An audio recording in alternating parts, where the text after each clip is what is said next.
Vedamurthy Prajapower breaking news. Ramanagara ತೀವ್ರ ವಿರೋಧ ವ್ಯಕ್ತಪಡಿಸಿದ್ದು, ಈ ಕುರಿತಾದ ಸಮಗ್ರ ವರದಿಗಳು ಪ್ರಜಾಪವರ್ 24 ಚಾನೆಲ್ ಕನ್ನಡ ಸುದ್ದಿವಾಹಿನಿಯಲ್ಲಿ ಪ್ರಸಾರವಾಗಲಿದೆ. ಬಿಡದಿ ಸುದ್ದಿ. ಬಿಡದಿ ಟೌನ್ಶಿಪ್ ಸರ್ವೆಗೆ ಬಂದವರಿಗೆ ಪೊರಕೆ ಪೂಜೆ, ಸ್ಥಳದಲ್ಲೇ ಉದ್ವಿಗ್ನತೆ, ಅಧಿಕಾರಿಗಳ ವಾಹನಕ್ಕೆ ಹಾನಿ, ರೈತರ ಆಕ್ರೋಶ. ಪ್ರಮುಖ ಮುಖ್ಯಾಂಶಗಳು.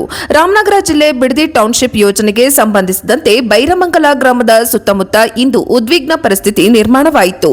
ಟೌನ್ಶಿಪ್ ಯೋಜನೆಗಾಗಿ ಸರ್ವೆ ನಡೆಸಲು ತೆರಳಿದ ಅಧಿಕಾರಿಗಳಿಗೆ ಪೊರಕೆಯಿಂದ ಹೊಡೆದು ರೈತರು ಕಾರುಗಳನ್ನು ಜಖಂಗೊಳಿಸಿ ಆಕ್ರೋಶ ಹೊರಹಾಕಿದರು. ರೈತರ ವಾದ, 80% ಭೂ ಮಾಲೀಕರು ಒಪ್ಪಿಗೆ ಪಡೆಯದೆ ಬಲವಂತವಾಗಿ ಯೋಜನೆ ಜಾರಿಗೆ ತರಲಾಗುತ್ತಿದೆ ಎಂದು ರೈತರು ಆರೋಪಿಸಿದ್ದಾರೆ.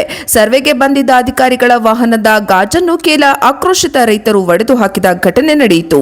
ತಮ್ಮ ಜಮೀನಿಗೆ ಅಧಿಕಾರಿಗಳು ಬಂದಿರುವುದನ್ನು ವಿರೋಧಿಸಿದ ರೈತರು ಸರ್ಕಾರದ ಕ್ರಮದ ವಿರುದ್ಧ ಘೋಷಣೆ ಕೂಗಿ ಆಕ್ರೋಶ ವ್ಯಕ್ತಪಡಿಸಿದರು.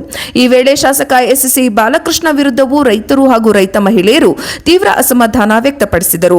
ಎರಡು ಮುಖದ ರಾಜಕಾರಣ ಮಾಡುತ್ತಿದ್ದಾರೆ ಎಂದು ಆರೋಪಿಸಿದ ಪ್ರತಿಭಟನಾಕಾರರು ಶಾಸಕರು ಹಾಗೂ ಜಿಲ್ಲಾಧಿಕಾರಿಗಳು ಸ್ಥಳಕ್ಕೆ ಬಂದು ರೈತರ ಸಮಸ್ಯೆಗಳಿಗೆ ಸ್ಪಷ್ಟನೆ ನೀಡಬೇಕು ಎಂದು ಒತ್ತಾಯಿಸಿದರು. ಘಟನೆಯ ಹಿನ್ನೆಲೆಯಲ್ಲಿ ಬೈರಮಂಗಲ ಗ್ರಾಮದ ಸುತ್ತಮುತ್ತ ಬಿಗುವಿನ ವಾತಾವರಣ ನಿರ್ಮಾಣವಾಗಿದ್ದು, ಪರಿಸ್ಥಿತಿಯನ್ನು ನಿಯಂತ್ರಣಕ್ಕೆ ತರಲು ಅಧಿಕಾರಿಗಳು ಹಾಗೂ ಪೊಲೀಸರು ಸ್ಥಳದಲ್ಲಿ ಮುನ್ನೆಚ್ಚರಿಕಾ ಕ್ರಮಗಳನ್ನು ಕೈಗೊಂಡಿದ್ದಾರೆ.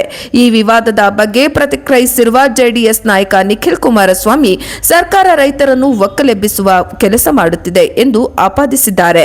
ಹಾಗೆಯೇ ಎಚ್.ಡಿ. ಕುಮಾರಸ್ವಾಮಿ ಅವರು ರೈತರಿಗೆ ಶಾಂತಿಯುತವಾಗಿ ಬಿಜೆಪಿ ಮುಖಂಡರು ವಿಜಯ ರಾಘವೇಂದ್ರ, ಆರ್ ಅಶೋಕ್, ಡಾಕ್ಟರ್ ಮಂಜುನಾಥ್, ಜಯನಗರ, ಸಿಕೆಆರ್ ಮೂರ್ತಿ, ಛಲವಾದಿ ನಾರಾಯಣಸ್ವಾಮಿ ಮನವಿ ಮಾಡಿದ್ದಾರೆ.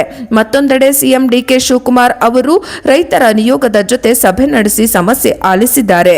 ವರದಿ ವೇದಮೂರ್ತಿ ಪ್ರಜಾಪವರ್ ಟಿವಿ, ಬೆಂಗಳೂರು.